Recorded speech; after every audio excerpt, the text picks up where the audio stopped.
Hey guys, Jesse from Fulla Strength and Conditioning here with tip number 6 of my edition of Fitness Tips Gone Wrong. This one here is quite an important one, and it's been submitted by Jamie. So Jamie is I'll give you a little bit of context. Jamie is a fellow personal trainer. He's got a lot of qualifications in the industry with regards to kettlebell training and original strength. So he knows his shit. And this one here is something that's been around for quite a while, and it just doesn't seem to die, which is really baffling. But it's just part and parcel of the this industry, I think. And it's that you have to go hard or you have to go home, and there's no sort of middle ground. I want to give you a little bit of an understanding in terms of what's required for your goals, and just a common sense sort of approach to where you sort of actually need to fit in terms of that continuum of, you know, how hard do I have to work? Is it all or nothing sort of approach? I don't know how long it's been around for, but it's pretty much one that I think just about everyone who's been lifting or who's been in the gym environment has heard. You know, yeah, they have to go hard or go home.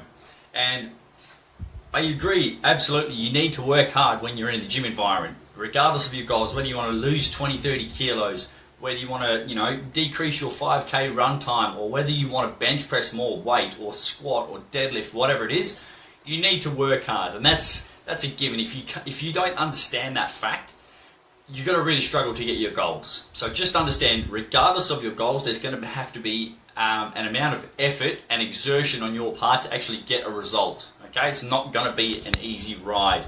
For anyone who said that it would be easy, they've pretty much lied to you. But in terms of go hard or go home, that's a crock of shit. And the reason for that is that, and people still get hung up on this, is that if they're not going balls to the wall, absolutely flogging themselves, enter CrossFit, that's what sort of springs to mind first and foremost for me. And a lot of people can relate to that is, you know, you have to finish the session with, you know, spread out like in a sweat angel after you finish training, that's a stupid way to go out training. Yes, you need to work hard, you need to do a little bit more than you did in a previous session, but in terms of go hard or go home, it's something that really does need to die. It's a pretty shitty approach to training. That's when you lead to things like injuries. That's where you learn poor exercise technique and movement patterns. So that's mechanics. So people who, you know, do push-ups with their head down and things like that, just to do the last rep, or, you know, they round back deadlift just to get the weight up. That's when you're asking for trouble. So in terms of go hard or go home, it should be common sense, but it's not, which is why I've done this video. Basically, what you need to take away from this is, when you train, regardless of your goals, it needs to be challenging. Okay, your form shouldn't deteriorate, whether it's your running technique, you know, you should stay nice and tall, light ground contact, abs braced, things like that. Or if it's lifting weights, your technique should be first and foremost. That is paramount. If your technique isn't there, you are asking for an injury, okay? And it needs to be challenging, regardless. You know, you're going to have days where you feel ready to rock and roll, when you can lift, you know, you can do a 1 rep max or absolutely destroy a squat or a bench press. And then you're going to have days where maybe you've had a long day at work and, you know, your eating hasn't been up to scratch and you just feel a little bit shitty. Those days, you need to just auto-regulate, and that basically means you listen to your body. Okay, I've had a pretty crappy day, maybe I'll just take a few kilos off the bar, or maybe I'll just work on doing lighter weight for more reps, get some extra volume.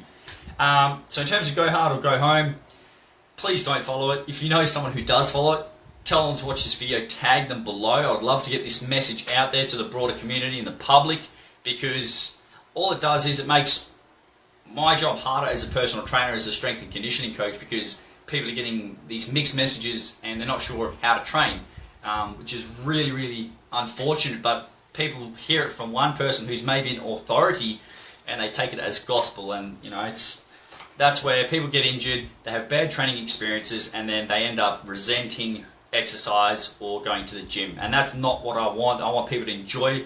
You know, yeah, it's going to be hard, but I want you to enjoy it. I want you to get results, and I want to make sure that you can maintain this for the rest of your life, basically. That's what it's all about. So thanks for taking the time to watch this, guys. I appreciate it. If you think there's someone who needs to hear this message, please tag them below. I'd love to spread the message to as many people as who wants to listen to the message, basically. So that's it. Don't worry about going hard or go home. Go as hard as you can on any given day, and that will still get you close to your goals. So that's it, guys. Tip number 6, train hard, train smart, train for your goals. Thanks for watching.